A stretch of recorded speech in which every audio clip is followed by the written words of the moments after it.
So, hello then, welcome back to another Night of the Movies podcast. I'm Sprite Knight, and in these podcasts, I love talking all things movies and TV, and whatever I want, whenever I want. And in today's podcast, I am giving my full review on James Gunn's Superman. Yes, I gave my full review of the latest of the newish, I say newish here because it's been out for a good few weeks now, the newish Superman movie. And I will be going into spoilery details when I get into my thoughts on this film after seeing it a second time around. So, let's get into it, shall we? Let's get into my review, to my full review of Superman.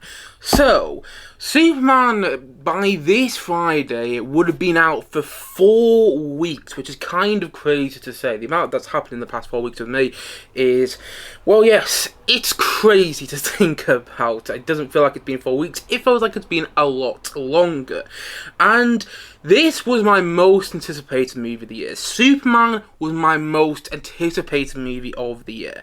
And the reason it was my most anticipated movie of the year, the reason it was my most anticipated movie of the year was because of 2 words: James Gunn. I love what James Gunn does as a filmmaker. I think he's a really great comic book filmmaker, comic book and superhero movie filmmaker. You know, he has directed my favourite comic book / superhero movie in the first Guardians of the Galaxy film. That is still my favourite superhero movie that I've seen. I love that movie. I love how it's worked on the comic book genre, but also is a great comic book movie still at the same time. And I love how he followed up with Guardians of the Galaxy Volume 2, and although I didn't love Guardians of the Galaxy Volume 3, I still thought it was a solid threequel and a satisfying end to the Guardians of the Galaxy trilogy. And I didn't love the Guardians of the Galaxy Holiday Special either, which he did also direct. He directed at the same time. I've just got my lightsaber falling just beside me there. He directed that at the same time he directed Guardians of the Galaxy Volume 3, but again, I still enjoy the Guardians of the Galaxy Holiday Special for what it is. And James Gunn, you know, aside from Marvel, because Guardians of the Galaxy is Marvel, he also directed another DC movie before this, which was the Suicide Squad, which came out in 2021. And the first time I saw the Suicide Squad, I absolutely loved it. Since then, I've seen the movie about 3 or 4 times, and I don't love it quite as much as I did that first time around. But still, I think it is an enjoyable film, and I like James Gunn's other movies, you know, outside of the big studios. He directed his first superhero movie in the film Super. That's quite literally what it's titled, in the film Super, which I think came out in 2010, and I like that film. It's like a more edgy version of Kick-Ass, but it still works what it is. And it also directed Slither, which is not one of my personal favourite horror movies, but is loved by the whole community. At least that's what I've grasped from what I've heard, from the way I hear people talking about it, and I do think that is an enjoyable film. Now, I know James Gunn has also worked on TV as well. He also directed some episodes of the Peacemaker TV show. The first season of the Peacemaker TV show, season 2, is coming out shortly and within the next month or so. Anyway, yeah, he directed some of the episodes of the first season of Peacemaker, and I think he wrote all of the first season as well. And I'll be honest, I tried watching Peacemaker. I got to the 3rd episode, and I just didn't really feel I need to carry on. And I will probably give it another shot over the next couple of weeks or so before Peacemaker Season 2 comes out, because I have heard some people rave about Season 1, saying it's like the best piece of superhero TV they've ever seen. But there's just something about Peacemaker Season 1 that it didn't grab me. It didn't make me want to watch more. Nevertheless, I love James Gunn as a filmmaker. I always get excited to see what he's going to do next because of my love of Guardians of the Galaxy. That was a film which made me fall in love with the superhero film genre properly. That was a film which made me get excited about future superhero movies and ultimately get disappointed by future superhero movies. I love James Gunn as a filmmaker, and when I heard that he was directing a Superman movie, I thought, okay, you have my interest quite a bit here, because I have for the longest time been waiting for a great modern day Superman movie. Sure, we've had some good Superman movies in the past, in the 70s and the 80s, with, you know, the original Reeve Superman the movie, directed by Richard Donner, which came out in 1978, and the follow-up to that, Superman 2. Sure, those 2 movies are good, but they're also dated, and parts of them, like I watched Superman 2 for the first time a couple of weeks ago now, after I saw this version of Superman, this new Superman for the first time. I watched Superman 2 for the first time a couple of weeks ago, and although I enjoyed it, I thought it was good fun, it is also dated, and I haven't seen the follow-ups. I haven't seen Superman 3 or Superman 4, The Quest for Peace, but neither of those films are particularly well liked. And although I do enjoy the Kryto Reeve Superman movies I have seen, Superman the movie and Superman 2, they're not great in my opinion. And Man of Steel, which was the Henry Cavill played Superman and Zack Snyder directed Superman movie, which came out in 2013, that movie I've never really been a fan of. I don't hate it, I don't really dislike it that much. It just, nothing about it sticks out to me, you know? So I'm not a fan of Man of Steel, and those are the Superman movies that I have seen. So I haven't seen all the Kryto Reeve Superman films, but the ones I haven't seen, I'm in no rush to see. And I haven't seen Superman Returns, which came out in 2006. I haven't heard great things about that film. I will probably watch it at one point, I just haven't watched it yet. And I haven't seen any of the Superman TV shows either. I know Smallville was quite popular in the day. I tried again watching a bit of Smallville and it wasn't really for me. Maybe I'll go back and check it out and I'll feel differently, because I did try watching it quite a bit of time ago now. But again, it wasn't really for me. And I know that there was the Superman TV show titled Superman and Lois, which was on over the past couple of years. But again, that show never really interested me. But I was interested in this film. They say I was excited about this movie. Yeah, that's what I'm going to say. I was deliriously excited about this Superman film because it was being directed by James Gunn. I love what James Gunn does with comic book movies. I don't love all the comic book movies and superhero movies he's directed, but I love what he does in his direction. I love his approach to superhero movies, and I was hoping that this would become my Superman movie, because again, I enjoy, as I've already said, I enjoy the first two Kryto Reeve Superman films, but they are dated, and I was hoping this would just be a great modern day Superman movie. I was counting down the days to see it, even though I was not a big fan of the trailers for this film. Like, I did my trailer reactions on this channel for this movie. Every time a trailer for this film came out, I did my trailer reaction, and you could see in my trailer reaction my nervousness. You could see how I was being critical of this movie via the trailers, because the trailers, although they all had good parts to them, they also had parts to them which didn't get me excited, which made me more worried than excited. And every time I would watch a trailer for this film, I would get slightly more excited because each trailer was better than the last, in my opinion. But also, I would feel slightly more worried at the same time. There was always something about each one of the trailers for the Superman movie which didn't work for me. Still, I went into this film with an open mind. I was hoping for the best. I always hope for the best with every movie I go to watch at the cinema. Because, I'm taking time out of my day to go and watch a film at the cinema. And I actually watched this film on holiday. I was on holiday in Scotland and I went to go and watch this movie at the cinema. That tells you, well, how much that I wanted to see. Usually I don't go to the cinema when I'm on holiday, because I go on holiday in the middle of nowhere. But I purposely took time out of my day and out of my family's day on holiday to go and watch this film. I wanted to see it so badly, and I went into this film with an open mind, hoping for the best. Putting all my gripes with the trailers that I had for this film behind me and just hoping for a great Superman movie. And after I came out of the film for the first time I saw it, and I've seen it twice now, by the way, and I got into that in more detail shortly in this review, but after I saw this film for the first time, I was really despondent. I felt I felt really disappointed. The film wasn't for me, and I was kind of baffled by what I had watched when I saw it for the first time, to the point that I remember being on the drive home back to the holiday place I was staying at after seeing this film for the first time and just thinking to myself, what was that? I can't get my head around what that film was, and not in a good way.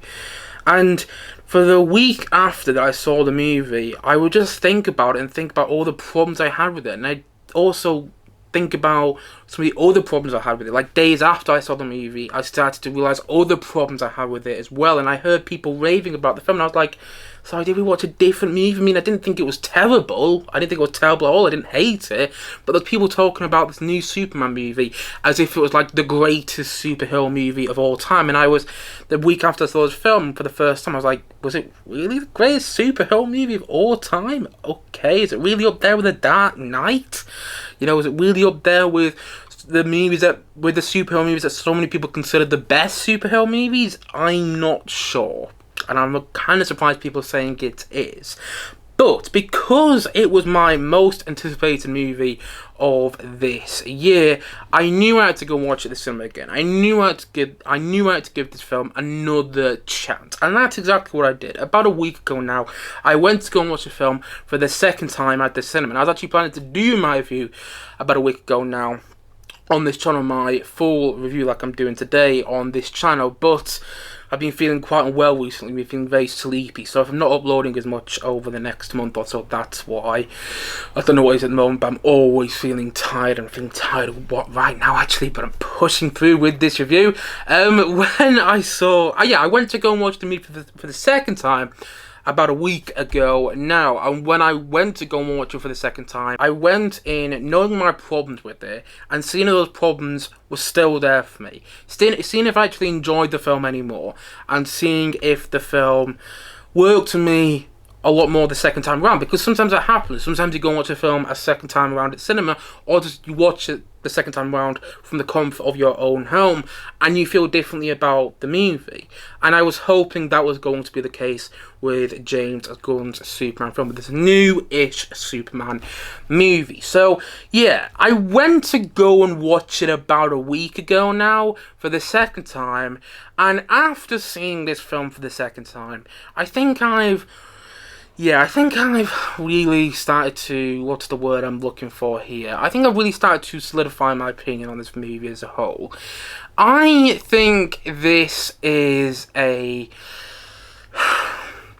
I don't think this is a good movie, personally. I know there's a lot of people out there that absolutely love this film, and that's great. I don't want to take that away from you at all. Too many people online today say, well, if you love this movie, I'm questioning your opinion on films. And I'm not that sort of person. I'm really not. If you love this movie, that's great. If you like this movie, that's great. But personally, the film doesn't work for me, and it doesn't work for me for a multitude of reasons. And I will also say, though, you know, that being said, when I watched the film for the second time at the cinema, I did like it a little bit more than when I saw it the first time. The film flowed best to me.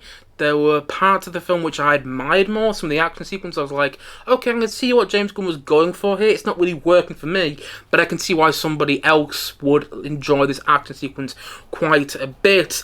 And again, there were parts of the film the second time around where I was like, okay, yeah, I can see why people would like this a lot more. I can see why people would love this movie.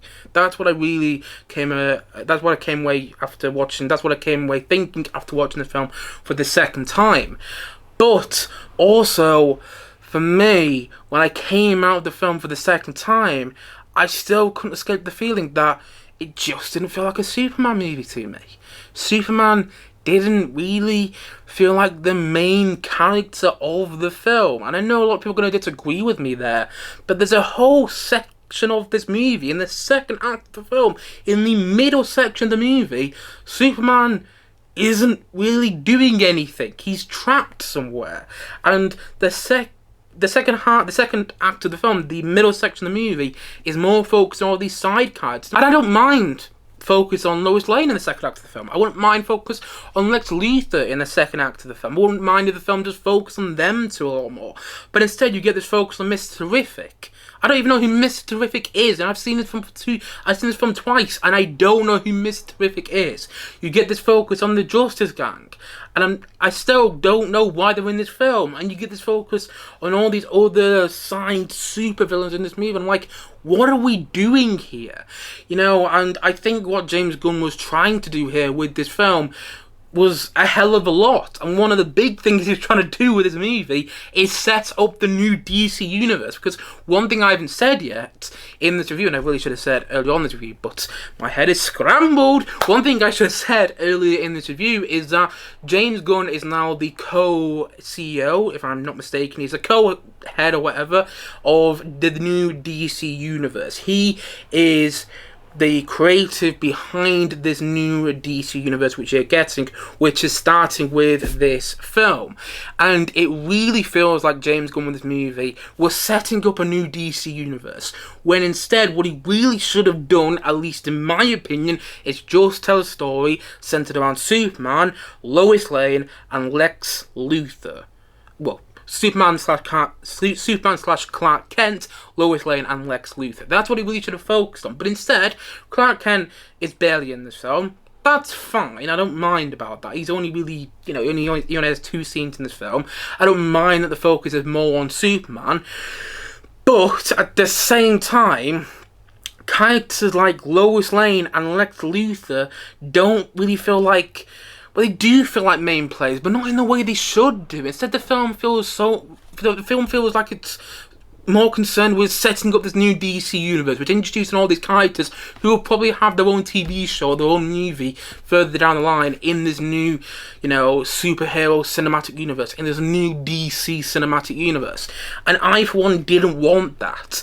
You look at the first Iron Man movie, which is still one of my favourite superhero movies. Look at the first Iron Man film, which kicked off the MCU, the Marvel Cinematic Universe. The first Iron Man movie doesn't have a bunch of side characters in there that are setting up future movies down the line. The first Iron Man movie really only has Iron Man in. I mean, I know, what's his name? He becomes War Machine is in that film as well, but he's not War Machine in that movie. And I know there's a bit of setup for him becoming War Machine in that film, but at the same time, the first Iron Man is all about, you guessed it, Iron Man. And there's not loads of setup for a superhero cinematic universe in that film. Sure, there's a post-credit scene where Samuel Jackson shows up, but if you take the post-credit scene out there, the film exists on its own 2 feet, and you don't feel like you need to watch any more going forward. You don't feel lost. You don't feel like the film is trying to set up a future cinematic universe. And if you didn't watch any more of the MCU after the first Iron Man, you would be fine. But at the same time, you wanted to watch where the MCU was going after the first Iron Man because of how great the first Iron Man was, because of how it stood on its own 2 feet. Whilst with Superman, it feels more like it's going, oh, look what we got coming soon. Look, we got this character here who's going to become important later on. Look, we've got this character here who's going... Look, we've got another character here. Or there's another group of characters here who are going to become important later on. We're setting things up for the future. Please keep watching. But it doesn't really, in my opinion, stand on its own 2 feet, to the point that you have a Peacemaker cameo in this film. And spoiler here, I should have given my spoiler warning there, but you have a Peacemaker cameo in this film, and I don't get the point of that. And it also starts to beg the question, okay, is Peacemaker Season 1 the beginning of this new DC universe?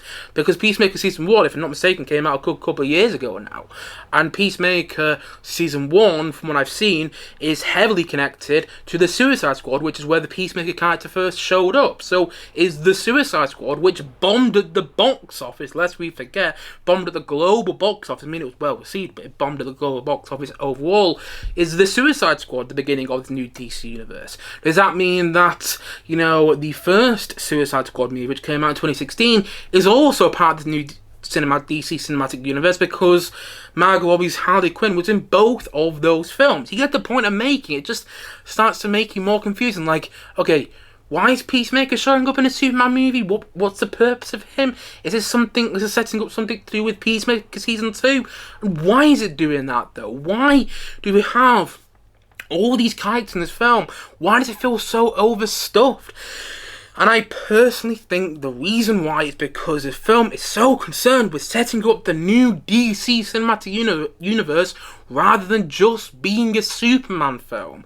And because it's so concerned with setting up the new DC superhero world, the new DC cinematic universe, because it's all concerned with doing that, it doesn't really feel like a Superman movie to me. There's nothing about the film which fills me with hope. There's nothing about the film which is exciting, in my opinion, which makes me think, oh yeah, that is Superman. And I wanted that from this film. That's not to say there aren't perks in there. I think David Cornsworth is great as Clark Kent, aka Superman. Well, Clark Kent / Superman, they are two different characters.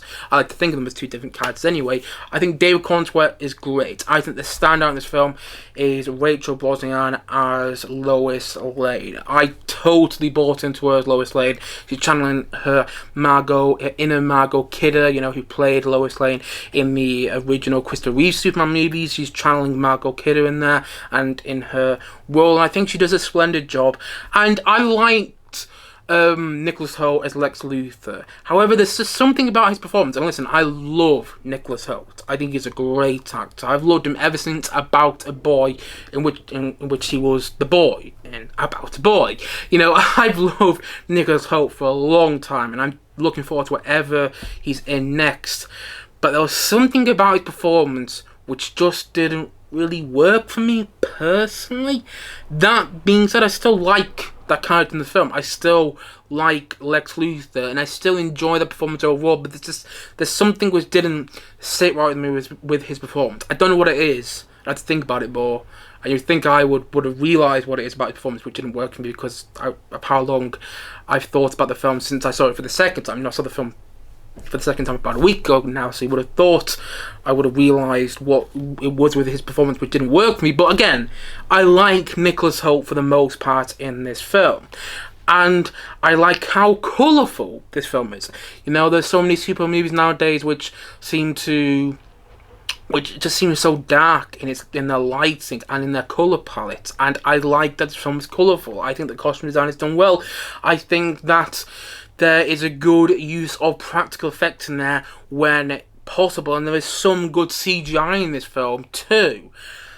But I just can't help but feel that the film isn't nearly as sharp and isn't nearly as well directed as James Gunn's other superhero movies. It isn't nearly as well polished as James Gunn's other superhero movies. And therefore, the film feels like a mess, in my opinion. It feels like a mess with a capital M. This film is all over the place, and it's overstuffed, and it's trying to balance all these characters, and in my opinion, it does not do a great job of that. Before this film came out, James Gunn was doing interviews. He was on the press tour saying people shouldn't be worried about the amount of characters in this film because there was like 1 billion characters in Christopher Nolan's Oppenheimer, and look how well that film turned out. It won Best Picture at the Academy Awards, it won Best Screenplay and all that jazz. It won loads of Oscars at the Academy Awards the year it came out. However, Oppenheimer was 3 hours long, and although I love James Gunn as a filmmaker, Christopher Nolan is a better filmmaker, let's be real about that. And the thing is, I think Oppenheimer was able to balance all of its characters, well, because he actually existed, and because it was a 3-hour movie. James Gunn's Superman film is a 2-hour film, and it feels like a rushed, overstuffed, and messy 2-hour film at that. And it just doesn't feel like it knows what it wants to be. Plus, the film feels like part 2 of a story we haven't had part 1 of. The film skims over Superman's backstory, and I've heard a lot of people liking the fact that this film skims over Superman's backstory, because we've had Superman's backstory in quite a bit of films and TV shows now. But personally, I would have liked that in this movie. I would have liked to just see a bit of his backstory, just had a little bit of a flashback montage on his backstory. But we don't get that. Instead, we get this sort of crawl at the beginning, which tells us about the metahumans on this world. And I liked the little crawl at the beginning of this movie. But the thing is, the film picks up, quite literally, in the middle of a fight sequence with Superman. He crashes down in the snow by the Fortress of Solitude, at least that's what it's called. I must admit, I'm not a comic book reader. I've never read a comic book in my life. I should have said that early on, but I didn't. I've never read a comic book in my life, so when I watch these superhero movies, I'm just getting to grips with all the details as I watch the film, if you follow my thinking. Anyway, yeah, we see Superman crash in the snow and everything, and then we are informed that by this robot voiced by Alan Tudyk, who voiced Kate Bessel in Rogue One and Andor. We are informed by this robot, who quite literally is Mr. Exposition at the start of this movie. Oh, Superman likes to watch this message from his parents because it calms him down. And I'm like, okay, has he never told this to the other Superman robots in the Fortress of Solitude before?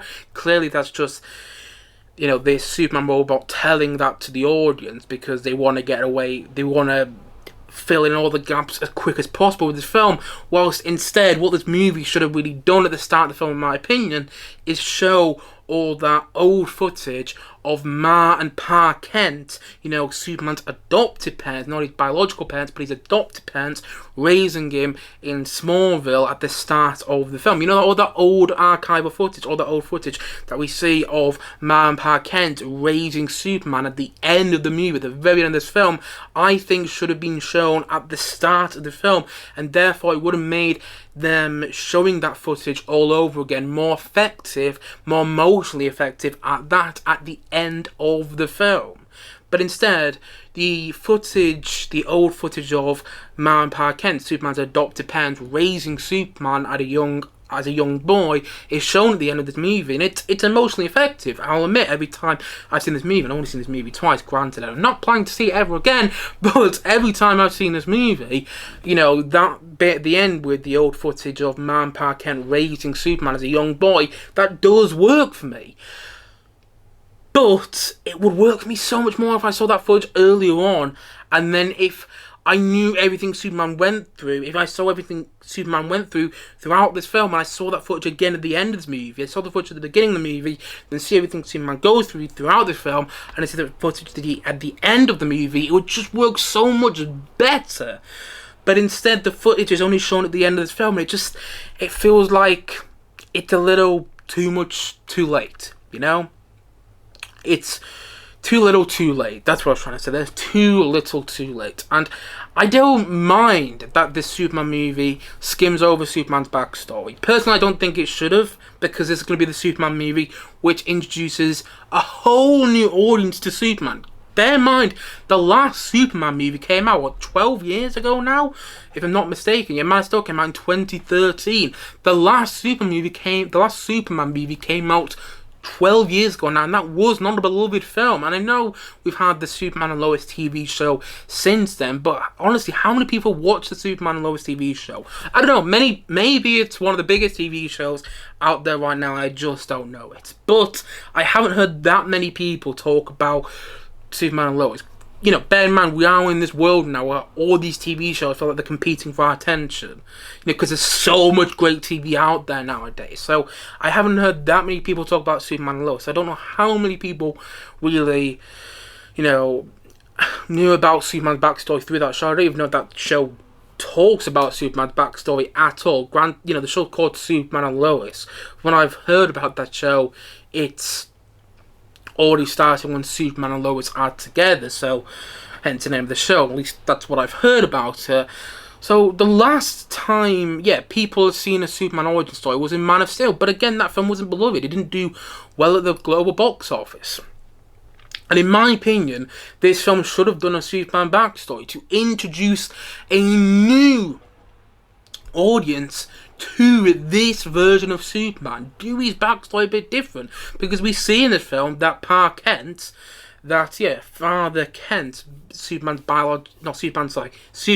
adopted father, is alive in this film, whilst in the Christopher Reeve version, Superman's adopted father dies in the first movie. And then in Man of Steel, the Zack Snyder Superman film, Kevin Costner, who plays Superman's adopted father, he dies along that movie, and that's important to Superman's backstory, to who Superman is. But in this movie, we've gone past all the stuff with Superman growing up, and yet Park Kent is still about, which I think is a fine decision, by the way. I don't dislike that, but I want to know then what has made Superman realise that he can't save everybody, that they can only do so much, that he isn't able to save everybody, and I don't think we really get that from this film. And I think skimming over the backstory, we lose something, and I think it also kind of alienates audiences a bit, because again, this is meant to be the beginning of a new superhero cinematic universe, and we don't have a character's backstory in there. It doesn't feel like the first film in a new cinematic universe, at least in my opinion. It feels like the second film is in a new superhero cinematic universe, when it shouldn't. And sure, further down the line we might get a TV show, The Early Days of Superman. I don't know, I'm just theorizing here. Or we might get a TV show about how the metahumans came down to Earth, 3 decades ago, or something like that, which you see in the opening crawl of the film. But why didn't we get that to start off with? Why are we going to get a prequel further down the line explaining that? Why is that not better explained in this film? Why is that not better set up in this movie? And I just think it's because James Gunn is so concerned with setting up the rest of the DC universe that he skims over so much important details. And again, I like James Gunn as a filmmaker, I do. I think he did an okay job directing this movie, but I feel it could have been so much better. I feel this film was originally structured very differently. I've got nothing to back that up. I haven't read any articles or anything regarding, or any leaks regarding the way Superman was originally structured. And the fact is, this film would have been altered a lot in the post-production, a lot in the edit, because that's how all films, when there's a big studio behind them, are dealt with in the edit. But at the same time, I can't help but feel like there was a very different cut of this film, which we'll probably never see, which was structured very differently, and may have worked better.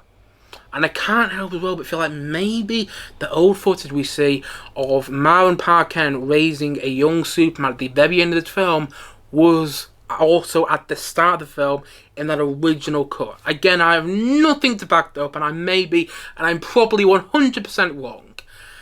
But I just can't help but feel like maybe that's the case. And maybe Warner Brothers, were forcing James Gunn to cut this movie down to 2 hours so that it would fit in with more screen times at the multiplexes. I just can't help but feel like that was the case. But maybe I'm wrong. Maybe I am wrong. However, for me, it feels like part 2 of a story which we don't have part 1 of, and I would love to have part 1 of. I think this film should have started off part 1 of this story, because it's the beginning of a new DC cinematic universe. This isn't the same DC cinematic universe that we had the last Aquaman movie in, or the last Flash movie in, or Batman v Superman. This is a new DC universe, hence why we got a different Superman than Henry Cavill Superman. I'm fine with that. I'm never somebody who loved Henry Cavill Superman at all. I love the fact there's a new Superman, but I would have liked him to have his own movie that isn't concerned with all this other stuff, like the Justice Gang. The Justice Gang do not work for me in this film at all. I know a lot of people love the Justice Gang, but I don't really get why they're in this film. Narratively, I understand why they're in this movie. I do. I understand that they help Superman towards the end of the film, and they're meant to help Superman's character development and all that jazz, but I just felt somebody else could have done that. I don't think you needed the Justice Gang in there. And you get Mr. Terrific in the second act of the film having this awesome, and I mean awesome with a capital A, awesome action sequence where he's seen protecting Lois Lane from all the people who are working for Lex Luthor on this beach. But why does Mr. Terrific, and I'm fine with Mr. Terrific having the sequence by the way, but why does Mr. Terrific have that sequence, but Superman doesn't have a sequence like that in the film? We don't have a sequence where we go, wow, Superman is really cool in this movie. We don't have a sequence like that like we do with Mr. Terrific in this film. And I feel, again, that's more because James Gunn is going, you know what, I want to do a Mr. Terrific series in the future, so I'm going to give him this cool action sequence here so people want to see a Mr. Terrific series going forward. Whilst I would not have done that. I wouldn't have, and instead I would have had Superman have this awesome action scene where he's protecting Lois Lane. I just feel it would have helped their bond a lot more as well. The bond between Superman and Lois, which should be at the heart, which should be at the centre of this movie, and some may argue it is, but it's not there nearly as much as it could have been. That, in my opinion, there are two things, in my opinion, which should have been at the heart and the centre of this film, and those two things are the relationship between Superman and Lois, and the relationship between Superman and his adopted parents, Ma and Pa Kent. But instead, a lot of that kind of feels shoehorned in there because there's so much going on. Like the Mal and Pa Kent stuff, when you hear him on the phone, where he goes back to Smallville to recover after being badly tortured in that prison in the Pocket Universe, which I got onto that soon. I'm not a fan of the Pocket Universe stuff in this film at all. But anyway, we see Ma and Pa Kent in this film occasionally, but we don't see them nearly as enough as we should do to make that ending, again, going back into that ending, which is, you know, slightly emotionally impactful, but could have been so much more emotionally impactful if we had more focus on Ma and Pa Kent throughout this film. But instead, it just kind of feels like we forget about Ma and Pa Kent until we need to bring them into the plot, until it's a sort of cop out to bring them into the movie. Or Lois Lane is kind of subjected to doing all the journalism stuff and occasionally flying a spaceship because we need Superman to be interacting with all these other characters to set up future events in this new DC universe going forward. And again, it's like, why are we not just focusing on a Superman story that involves Lois Lane and Lex Luthor and Ma Pa Kent as supporting characters that are in like a quarter of the movie? Why are we not just doing that? Why are all these different characters in the film? And I know I've said that before, but I'm going to say it again because it just bugs me that this film has so much going on in it, and you didn't need that much going on in it. It feels very much like a James Gunn movie, and I don't necessarily think that's a good thing when it comes to a Superman film. I don't mind James Gunn's approach to other superhero movies, where he introduces all these sort of like peculiar side characters, like in the Suicide Squad, you have Ratcatcher 2. Yes, Ratcatcher 2, who was the heart of that film. But it kind of works in the Suicide Squad because, well, it's a random bunch of characters, and, you know, unless you're a comic book reader like and I've said already in this review, I'm not. Unless you're a comic book reader, you won't really know who most of the characters in the Suicide Squad are. You might know who Harley Quinn is, but that's really it. And yet, I think James Gunn kind of uses that to his ability. He has all these peculiar characters in his previous Superman movies, like in Guardians of the Galaxy. Who knew about the Guardians of the Galaxy before that movie came out? I certainly didn't. Again, unless you're a comic book reader, most people didn't know about Guardians of the Galaxy before that film came out. You know, James Gunn uses that to his ability and makes you really care about those characters. But with this movie, when you go into a Superman film, at least when I go into a Superman movie, I'm expecting to see a Superman story. And what you get with this film, again, at least in my opinion, it's just my opinion, please don't get mad at me about this. Everyone's got their own opinion on a movie. And if your opinion's different, that's great. I celebrate that. But at the same time, I'm just being honest. And if I wasn't being honest, what's the point of me doing these videos on this channel? You know, in this movie, you have all these peculiar side characters like Hawkgirl. Who the hell is Hawkgirl? Guy Garner, who's a Green Lantern. Okay, I know who the Green Lanterns are, but one I've heard of, that's not one of the main Green Lanterns. And Miss Terrific, who I've never heard of before, and the Engineer, who's a supervillain, and Ultraman. Again, I don't really know who these characters are, and yet they're in the film quite a bit, and I'm not really sure why.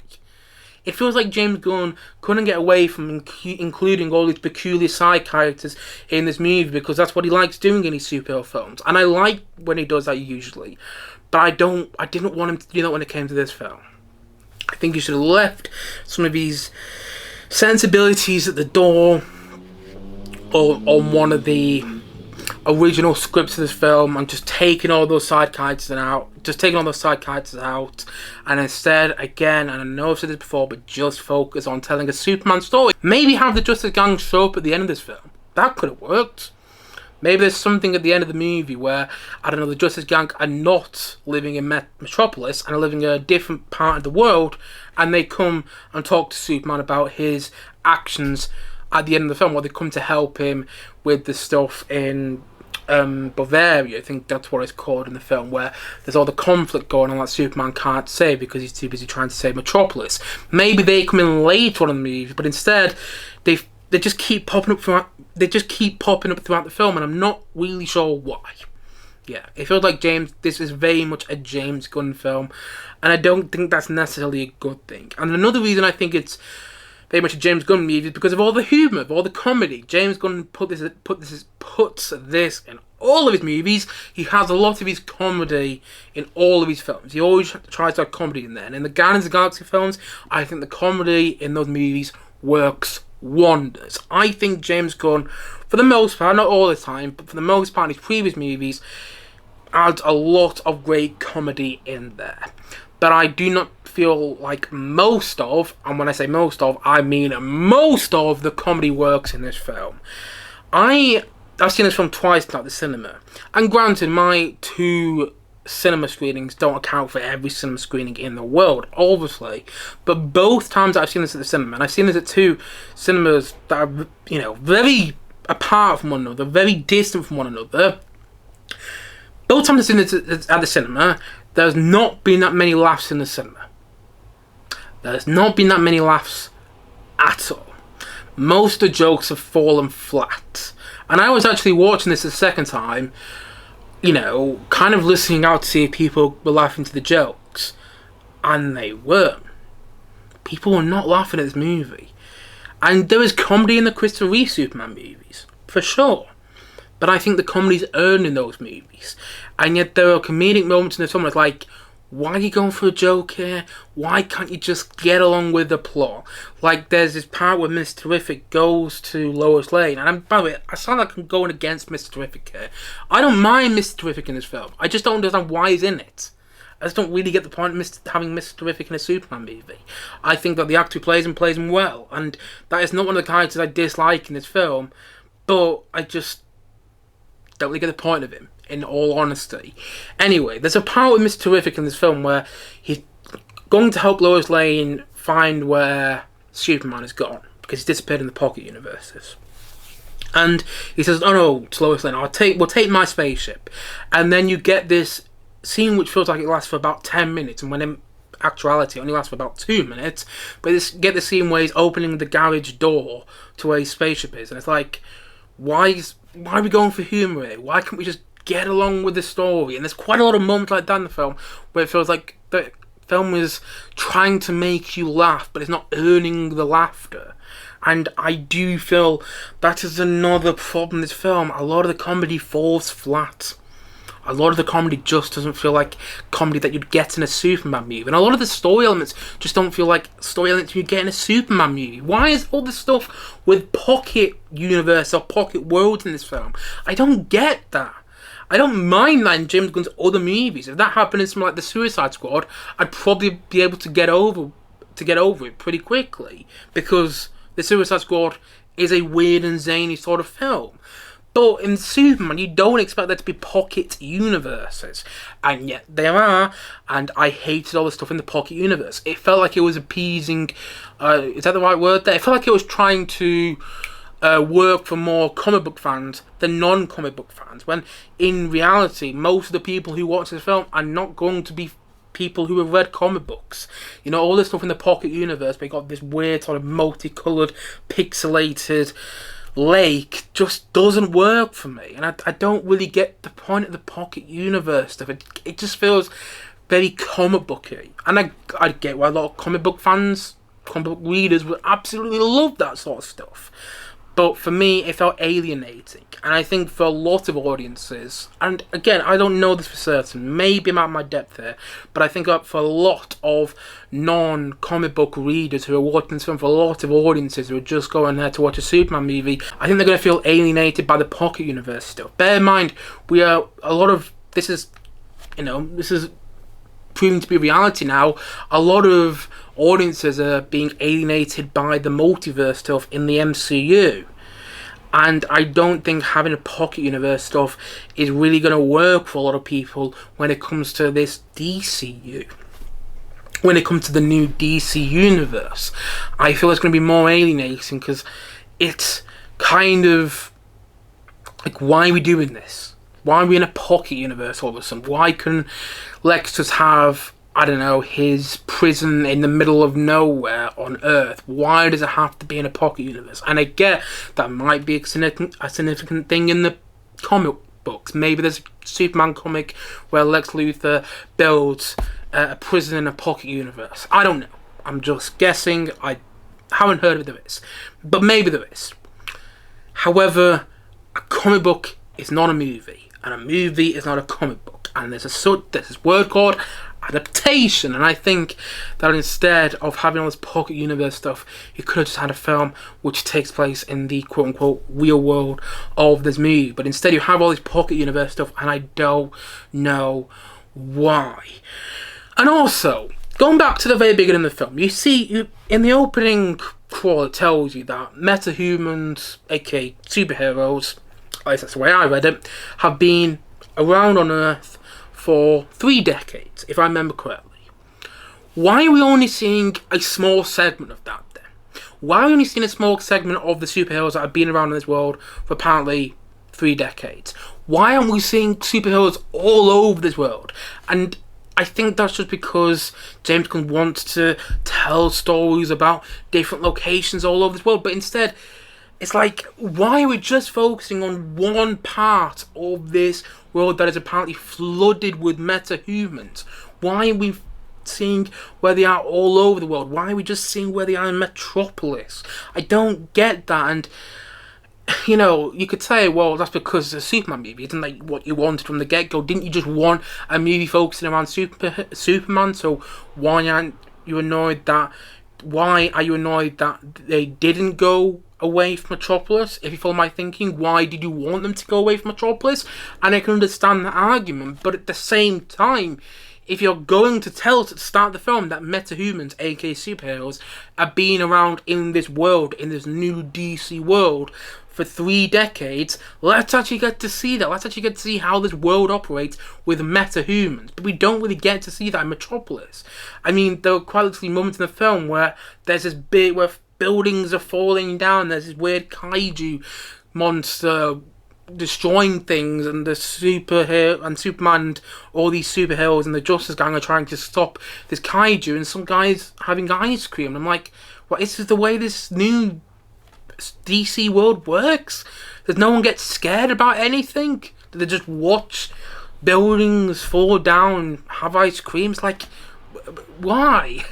That's not interesting. I want to see the effect that all these buildings falling down, the effect that metahumans all over the world are having on humans, on people who aren't metahumans.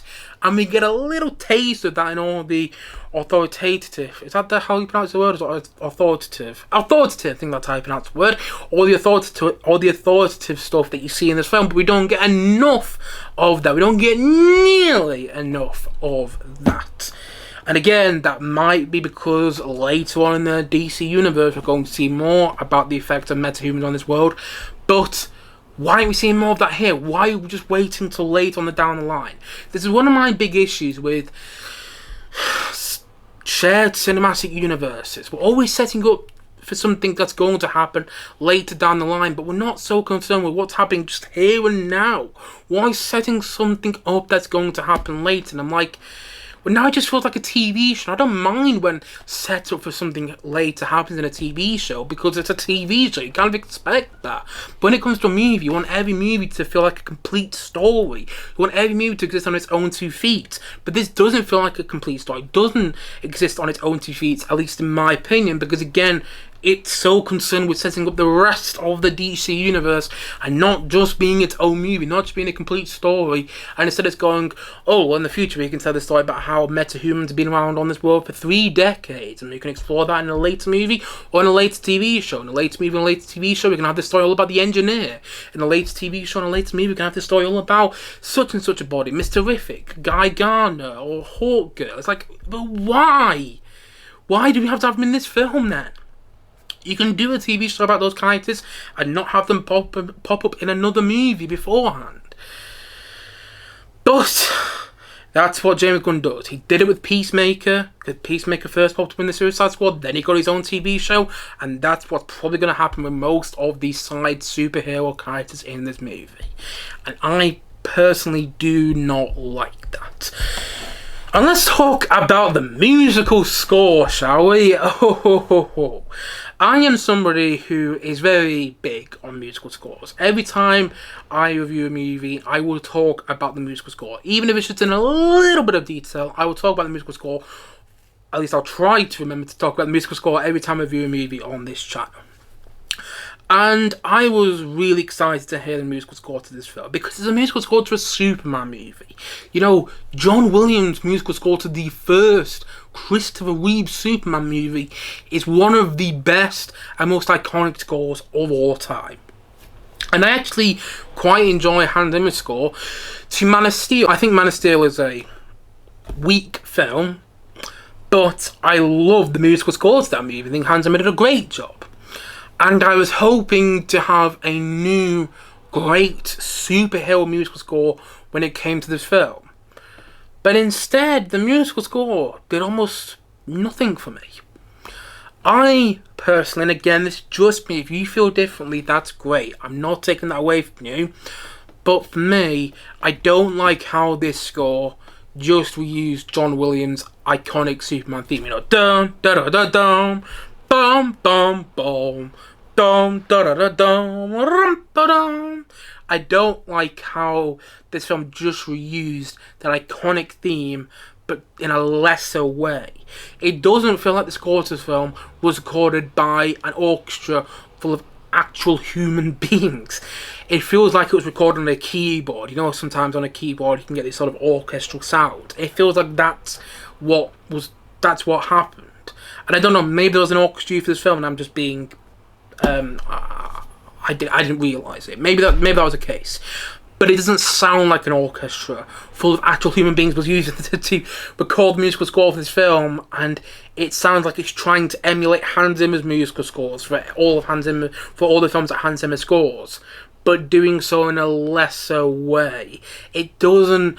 To me, the musical score, I can't listen to it outside of the film. I felt no need to listen to it outside of the movie because it didn't speak to me. It didn't make me feel like I was watching a Superman film. And that sounds odd to say because they just reuse the iconic John Williams Superman theme that is ingrained into pop culture. But personally, if you were going to do that, what I would have done is actually have an orchestra just re-record it, maybe add in a little bit here and there on the score. Not improve, but just make it a bit more modern.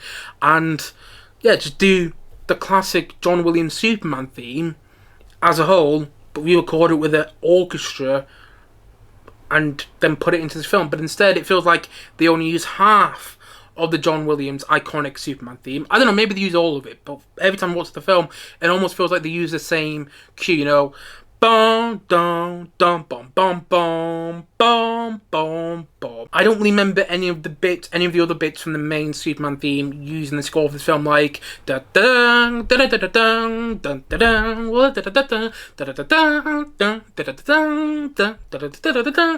da da da. That's my terrible attempt at trying to sing the other part of the main, you know, Superman iconic John Williams theme. It doesn't really sound like they use that bit of the John Williams Superman theme in the score for this film. It feels like they just use the bum ba da da dum bum bum bum, but in this sort of modern day fashion, and I don't really like that. And I think what they really should have done, if they're going to use a main John Williams, if they're going to use an iconic John Williams musical score, is have an orchestra come in to re-record it, and re-record it in more of a modern day fashion with an orchestra full of humans playing it, musical instruments, and do it in a way that just sounds like that classic John Williams Superman score, but slightly updated. However, that's not what this film goes for, and there are no new themes in this film that really stuck out to me. And I really wanted that from a Superman movie. And personally, with the musical score, if I was to do the musical score, and I didn't, by the way, but if I was to do the musical score for this movie, I wouldn't have used John Williams' iconic Superman theme. Sure, you would have been, if you didn't use it, it would have been compared to John Williams' iconic Superman theme. It just would have been because it's a musical score to a Superman movie. You know, people compared the musical score to Man of Steel people compared the Man of Steel score to the original Superman the movie score when it came out because they're both Superman scores. So it's gonna happen. But personally, I would have come up with a new theme. I just would have. I would have got away from using the iconic John Williams Superman theme. And again, I get what they did because I've just said it there. It's iconic, but I would have got away from using that because it sort of relies on the fact that you already know that Superman theme. You know, most people are going to know that Superman theme. I'm going to know where that piece of music, dun, dun, dun, dun, dun, dun, dun, they're going to know where that piece of music comes from. But for a lot of younger audiences, I'm not sure if they're going to know that. And I would have preferred if I had the choice, I would have come up with a completely new Superman score. I would have come up with something we haven't heard before. I would have come up with something like the score to the first Shazam movie. You know, if you listen to the main theme to the first Shazam film, that sounds like a Superman theme. And it's so good. And I actually think the main theme to the first Shazam movie is a better Superman theme than the theme we got to this new Superman film. I think that the theme to the first Shazam movie feels far more like Superman. It sounds far more like a new, updated version of a Superman theme to me than the one we get in this film. And there's just nothing to the score. There's nothing that makes my blood boil, makes me get excited, makes me want to see where the film is going next.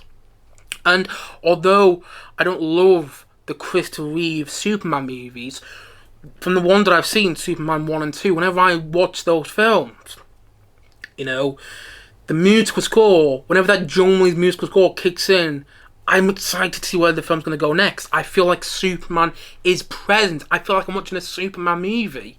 But I don't get that when it comes to this film. And the musical score is one of the most disappointing factors when it comes to this film for me. I was hoping for so much more. And the musical score just...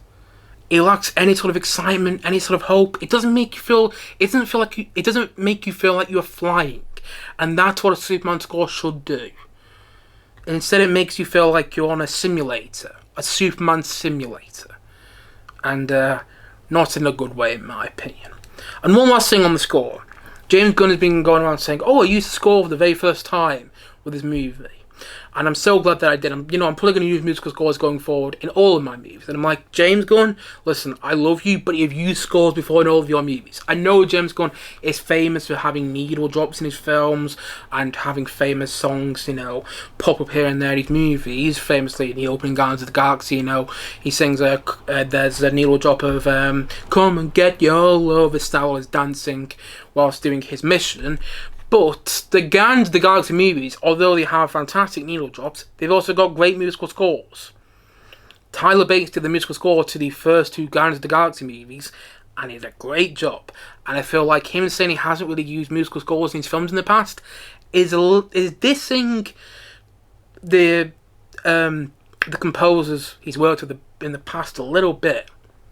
Like, he worked with John Murphy in the Suicide Squad, and the Suicide Squad had a good score with it. And it's like he has worked with composers in the past. He has done musical scores for his films in the past, and it feels like he's kind of forgotten that when it comes to the film. And yeah, I didn't love his comments around the musical score. He has done musical scores in the past. It's another first time he's done a musical score for a movie, and yet he's making it sound like on the press tour that it was the first time he did a musical score for one of his films. But that's my opinion on the musical score. There are other problems I have with the movie. Like, when you think about it, none of the Kaju stuff makes any sense. A lot of the action sequences just kind of feel bland to me and feel very CGI heavy, and none of the action sequences stand out for me. There's no moment from when I go, wow, that's a standout moment, and I want that from a movie like this. I want that from a Superman movie. Again, I don't love the original Reeve Superman film, but the flying sequence where Superman takes Lois Lane flying for the first time in that movie stands out to you, but you don't get anything like that in this film. The best scene in this movie is when Lois is interviewing Clark Kent as Superman, and I think that's really well done. That sequence apparently lasts for 12 minutes and it's well written, but that's one sequence amongst this plethora of other CGI heavy and superhero and comic book heavy sequences in the movie that just don't really work for me. And the film feels like it's too much of a James Gunn movie. And it doesn't feel nearly polished up enough, and it feels like it was changed a lot in the edit. And the reality is, all big budget movies have changed a lot in the edit. But this one really feels like it was. And it feels, again, like it's more concerned with setting up this new DC universe instead of actually just being its own movie. To the point that you have that Supergirl cameo at the end of this film. And that didn't really bother me, but at the same time, both times I've seen this film, I'm like, why is there Supergirl cameo here? And it just felt like James Gunn's going, okay, we're going to have a Supergirl cameo here because there's a Supergirl movie coming in about a year's time. And I'm like, we didn't need the Supergirl cameo because people would have known that anyway. You know, people would have been able to... Don't assume people are stupid. People are smart enough to realise that Superman and Supergirl are going to be connected. I even think that Superman is going to show up in Supergirl. And so, you know what? You're probably going to market Supergirl with a scene with Superman in it. I would bet you quite a bit of money that Superman will be in the trailer for Supergirl. And so I don't think you really need the Supergirl cameo in this film. It doesn't really serve much purpose. And I'm actually looking forward to Supergirl still, though.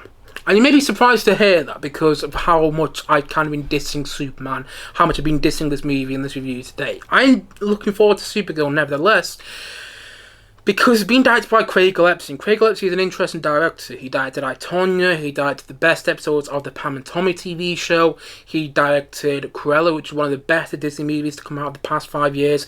He has directed many great films, some of which I'm forgetting off the top of my head right now. He's directed a load of great stuff. And I am really interested to see what he does with a superhero movie, because as far as I'm aware, he has not directed a superhero movie in the past, and so Supergirl will be his first time doing so, and I feel it'll be less connected. I mean, maybe I'm wrong, but I'm actually looking forward to seeing what Supergirl is like after seeing Superman, because maybe it'll feel more complete and more like it stands on its own 2 feet.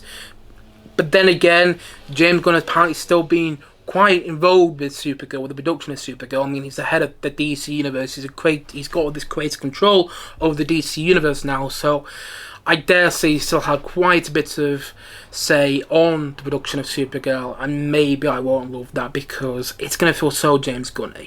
And hopefully I'm wrong. And I also want to say this, I don't dislike James Gunn after seeing this film.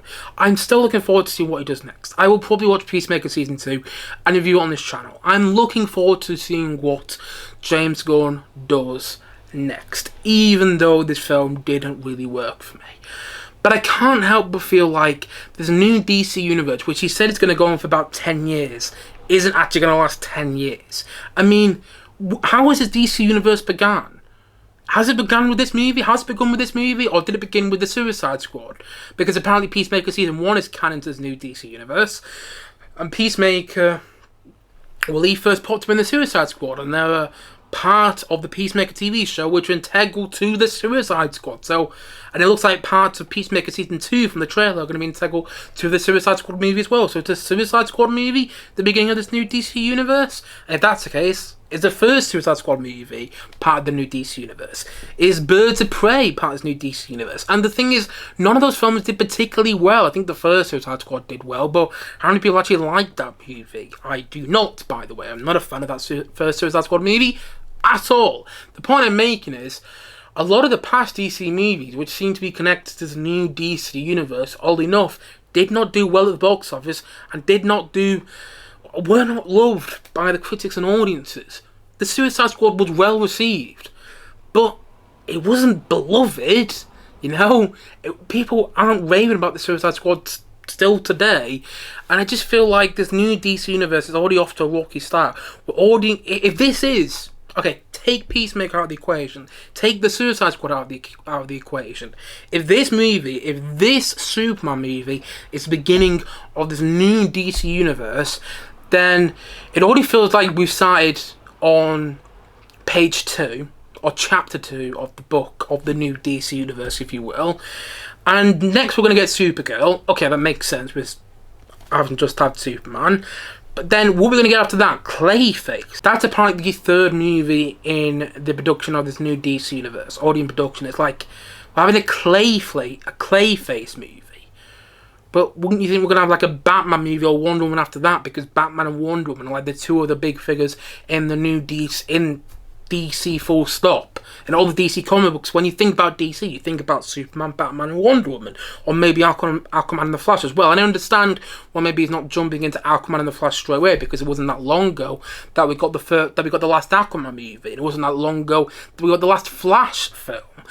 But at the same time, we need Batman and Wonder Woman to show up sooner rather than later. Maybe Batman, this is my theory, maybe Batman shows up at the end of Clayface. Or maybe Bruce Wayne does. But still, it feels weird that we're going with a Clayface movie as the third film a part of the DC universe. Like, Clayface isn't going to be a part of the Justice League.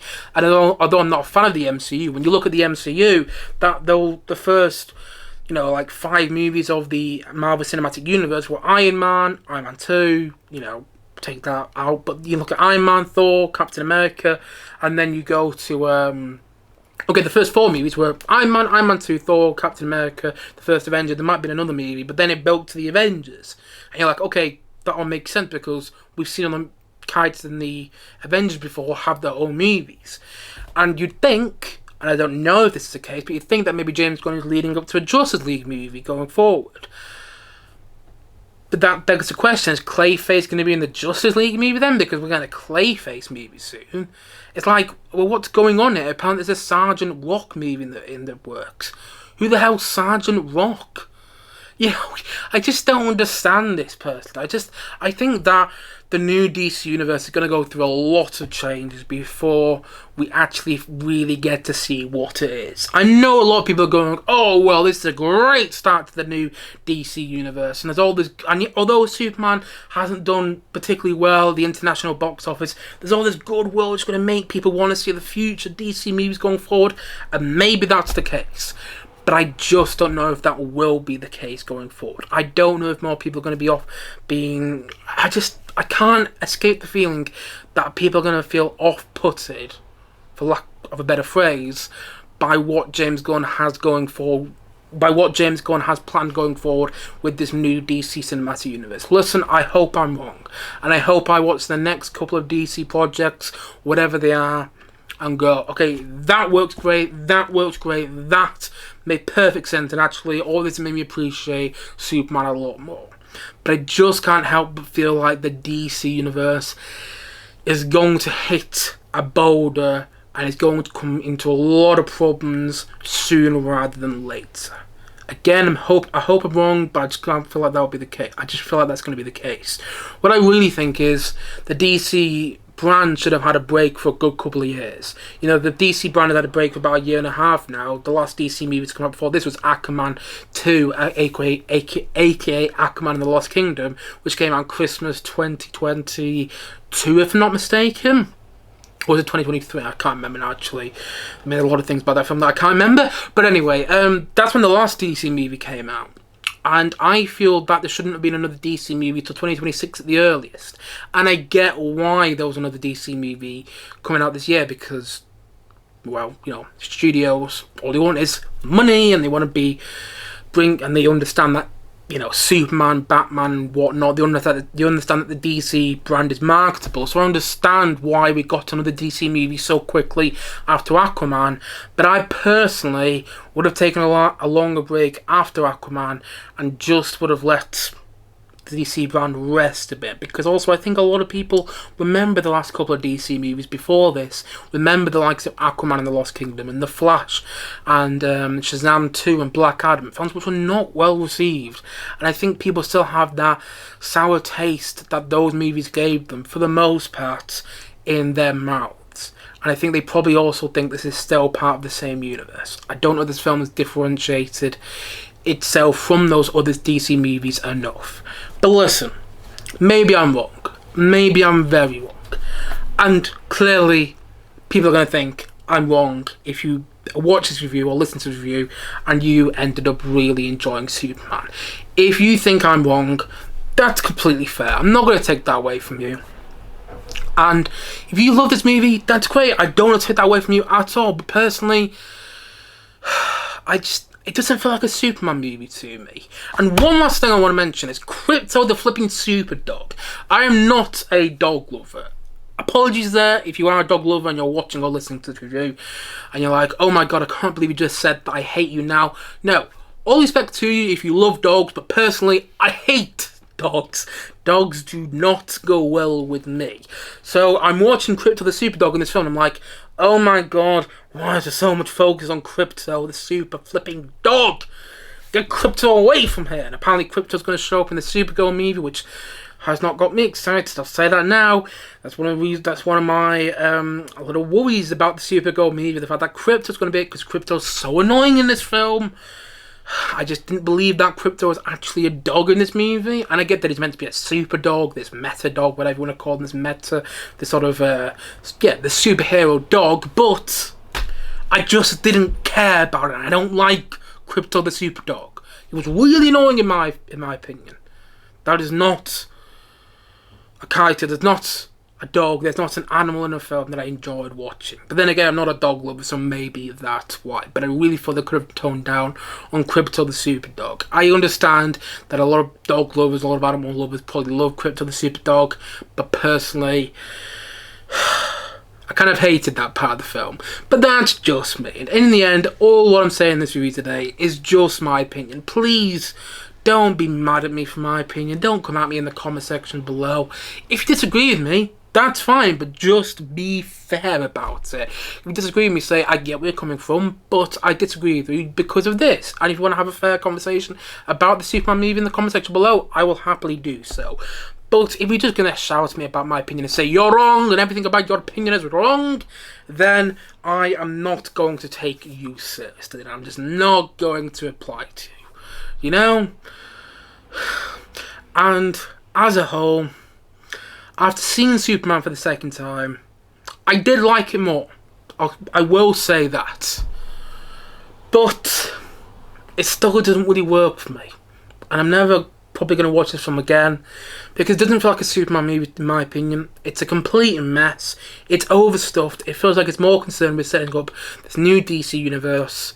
There's nothing about which stands out. There's nothing about which fills me with hope. And the main message of this film, right, is meant to be that it's punk rock to be kind. But that's quite literally a line spoken by Superman in this film.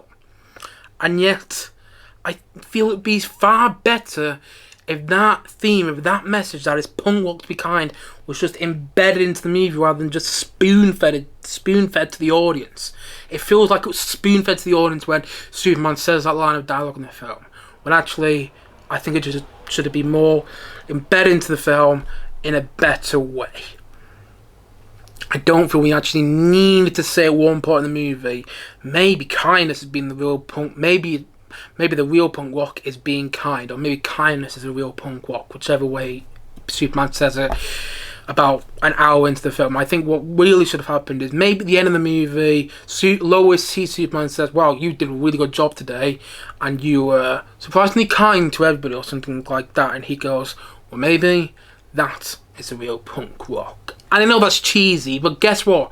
Superman films are all cheesy. All the previous ones, with the exception of Man of Steel, but the best ones, in my opinion, are all cheesy, and I wouldn't mind a bit of cheese in there. But instead, you get the message of the film literally spoon-fed to us about an hour into the movie, and it doesn't work enough. That I feel the message should have, well, I feel the film should have spoken for itself in its message, and I just don't think it does. But hey, that's just me. Superman didn't work for me, and it was my most anticipated movie of the year, but it is what it is. And so, all in all, on a rewatch, I'm going to say that Superman, this is going to sound mean, but, you know, it is what it is. I'm going to say that Superman is a 4 out of 10. I would love to give it higher. I really would. And there are parts of the film which I like. I don't think it's a terrible movie. There are parts of the film which I admire, and there are parts of the film which I can see why people would really like. But personally, it's not a film which has stuck with me either. The best superhero movies stick with me and make me want to go back and rewatch them. I can't tell you how many times I rewatched the first Guardians of the Galaxy, how many times I rewatched the first Iron Man, how many times I rewatched the Batman, some of my favourite comic book movies, how many times I rewatched Spider-Man 2. But I feel no need to go back and rewatch Superman. And although it feels weird to say, this really should have been one of the best superhero movies. And I know a lot of people are saying it's one of the best superhero movies ever made, but I'm like, is that just recency bias? Are people going to feel that way in about a year's time? I don't know. Maybe they will. And maybe I'll always be in the minority. But this film just didn't work for me, and I also think it's a rocky start to this new DC universe. I hope this new DC universe finds its feet sooner rather than later, and I hope to God that I love Peacemaker Season 2. But I'm not filled with loads of confidence at the moment after seeing Superman. Because it's a film called Superman, and yet to me, it wasn't a Superman movie. It didn't feel like a Superman movie, and it didn't fill me with hope. Sure, Superman has that one monologue in the film talking about how human he is, but we don't actually get to see that in the film. Why did Superman need to say that? Wouldn't it have been better to actually see him early on in the movie, wake up in a normal bed, struggle at life like everybody else, and get to see the real human side of him? Instead we are told that. Instead we are told by Superman himself, I struggle like everybody else. I'm a human like everybody else. But I'm like, are you? Why don't we get to see that enough? And I think that's just because this film is rushed, not nearly as polished as it should be, and it's one big, huge mess that is trying to do so much, but in my opinion, achieves so little. And so, all in all, as what he said, and as I'm going to say once more in this podcast today, Superman is a 4 out of 10 from me.